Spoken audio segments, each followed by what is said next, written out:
9 ఏళ్ల నిరీక్షణకు తెరపడింది. రేషన్ కార్డుల్లో తల్లిదండ్రులతో పాటు పిల్లల పేర్లు చేరుతున్నాయి. పుట్టింటి కార్డుల్లో తొలగించిన మహిళల పేర్లు అత్తింటి కార్డుల్లో నమోదవుతున్నాయి. ఇప్పటికే ఉన్న రేషన్ కార్డుల్లో అర్హులైన కుటుంబ సభ్యుల పేర్లను చేర్చే ప్రక్రియను పౌర సరఫరాల శాఖ ప్రారంభించింది. మొత్తం 12,07,000 కుటుంబాల నుంచి దరఖాస్తులు రాగా 6,70,000 కుటుంబాలు అర్హమైనవిగా ప్రాథమికంగా గుర్తించినట్లు సమాచారం. కొత్తగా 18 లక్షల మంది పేర్లు చేర్చాలని వినతులు రాగా వారిలో 11,50,000 మందిని ప్రాథమికంగా అర్హులుగా గుర్తించారు. ఫిబ్రవరి తొలివారం ఆఖరు వరకు 1,03,000 మందిని రేషన్ కార్డులో కొత్త లబ్ధిదారులుగా గుర్తించారు. 1,02,688 కార్డుల్లో వీరి పేర్లు చేర్చారు. మిగిలిన అర్హుల వివరాలను మళ్లీ పరిశీలిస్తున్నట్లు తెలిసింది. కొన్ని కుటుంబాల్లో రేషన్ కార్డుల్లో తల్లిదండ్రుల పేరే ఉండి పిల్లల పేర్లు లేకపోవడంతో ఇన్నాళ్లు వారికి రేషన్ సరుకులు పంపిణీ కాలేదు. అనారోగ్య సమస్యలతో హాస్పిటల్లో చేరిన రేషన్ కార్డులో పేరు లేకపోవడంతో ఆరోగ్యశ్రీ పథకము అందలేదు. అర్హత ఉన్నప్పటికీ రేషన్ కార్డులో పేర్లు లేని వారు రాష్ట్రంలో లక్షల సంఖ్యలో ఉన్నారు. పాత కార్డుల్లో అదనంగా కుటుంబ సభ్యుల పేర్లను చివరిసారిగా 2016లో చేర్చారు. ఆ తర్వాత మీ సేవ ద్వారా దరఖాస్తును స్వీకరించినప్పటికీ గత ప్రభుత్వం అనుమతి ఇవ్వకపోవడంతో ఇన్నేళ్లుగా వాటిని పరిశీలించలేదు. కుటుంబ సభ్యుల పేర్లు చేర్చాలని రాష్ట్ర ప్రభుత్వం తాజాగా నిర్ణయం తీసుకోవడంతో అర్హులకు ప్రయోజనం కలుగుతోంది. ఒక్కో కుటుంబంలో 2-3 పేర్లను చేర్చాలని దరఖాస్తులు అందాయి.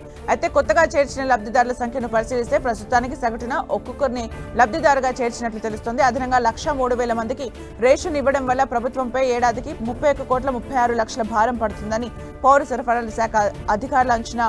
1,03,000 మందికి ఒక్కొక్కరికి 6 కిలోల బియ్యం పంపిణీ ఇప్పటికే ప్రారంభమైంది. 2008 డిఎస్సీ బాధితులకు గుడ్ న్యూస్. 2008 డిఎస్సీ బాధితులకు కాంట్రాక్ట్ టీచర్ ఉద్యోగాలు కల్పిస్తూ తెలంగాణ ప్రభుత్వం ఉత్తర్వులు జారీ చేసింది. 1,382 మందికి కాంట్రాక్ట్ విధానంలో ఉద్యోగం కల్పిస్తూ స్కూల్ ఎడ్యుకేషన్ డైరెక్టర్ ఉత్తర్వులు జారీ చేశారు.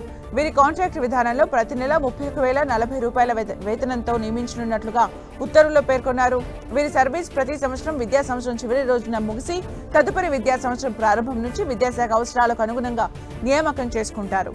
2008 డిఎస్సీ బాధితులకు ఉద్యోగాలు కల్పించనున్నట్లుగా కాంగ్రెస్ పార్టీ ఎన్నికల సమయంలో హామీ ఇచ్చింది. వీరికి ఉద్యోగాలు కాంట్రాక్ట్ విధానంలో ఇవ్వాలంటూ కేబినెట్లో నిర్ణయం తీసుకుంది. దానికనుగుణంగా పాఠశాల విద్యాశాఖ ఉత్తర్వులు జారీ చేసింది. గత ప్రభుత్వాన్ని వీరు ఎన్నిసార్లు వేడుకున్నా స్పందించలేదు. దీంతో వీరు కోర్టును ఆశ్రయించారు. వీరికి ఉద్యోగాల ఉత్తర్వులు ఇవ్వాలంటూ కోర్టు ఆదేశాలు జారీ చేసింది.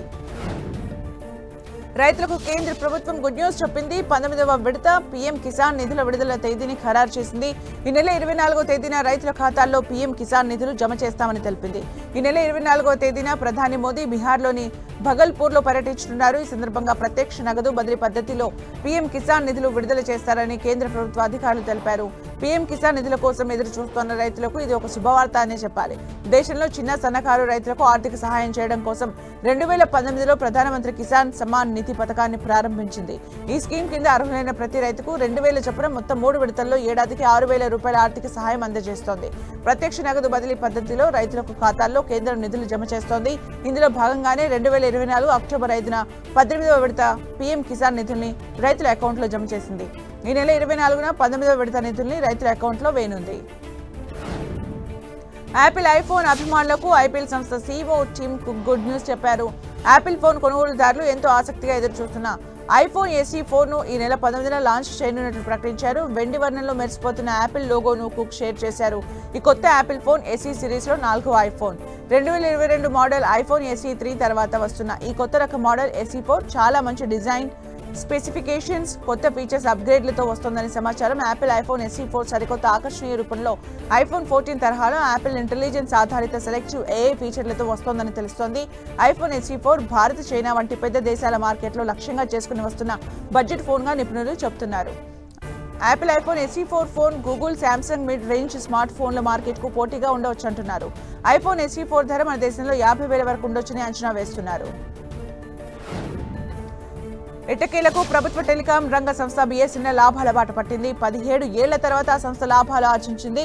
2024-25 ఆర్థిక సంవత్సరానికి సంబంధించిన 3వ త్రైమాసికం ఫలితాల్లో BSNL లాభాల బాటలో పయనించింది. డిసెంబర్ త్రైమాసికంలో 262 కోట్ల రూపాయల ప్రాఫిట్స్ ను ఆర్జించినట్లు కేంద్ర టెలికాం శాఖ మంత్రి జ్యోతిరాదిత్య సింధియా తెలిపారు. 2007 తర్వాత BSNL తాజాగా లాభాలు ఆర్జించింది. ఇది చెప్పుకోదగిన టర్నింగ్ పాయింట్ అని కేంద్ర మంత్రి హర్షం వ్యక్తం చేశారు. BSNL సేవల్ని దేశవ్యాప్తంగా మరింత విస్తరించడానికి, యూజర్లపై రీఛార్జ్ భారం తగ్గించడానికి, సబ్స్క్రైబర్లను పెంచుకోవడానికి పరిణామం మరింత ఊతమిస్తుందని ఆయన ఆశాభావం వ్యక్తం చేశారు. 2007లో ఒక త్రైమాసికంలో BSNL చివరిగా లాభాలను చూడగా మళ్లీ 17 ఏళ్ల తర్వాత ఇన్నాళ్లకు ఆ సంస్థ లాభాల్లో వృద్ధి కనిపించింది. BSNL ఆదాయం 14 నుంచి 18% పెరిగింది. గత ఏడాదితో పోలిస్తే ఈ ప్రభుత్వ రంగ టెలికాం సంస్థకు మంచి రోజులు వచ్చాయి అనిపిస్తోంది. BSNL వినియోగదారుల సంఖ్య కూడా జూన్ 2024లో 8.4 కోట్లు ఉండగా 2024 డిసెంబర్ నాటికి 9 కోట్లకు పెరిగింది.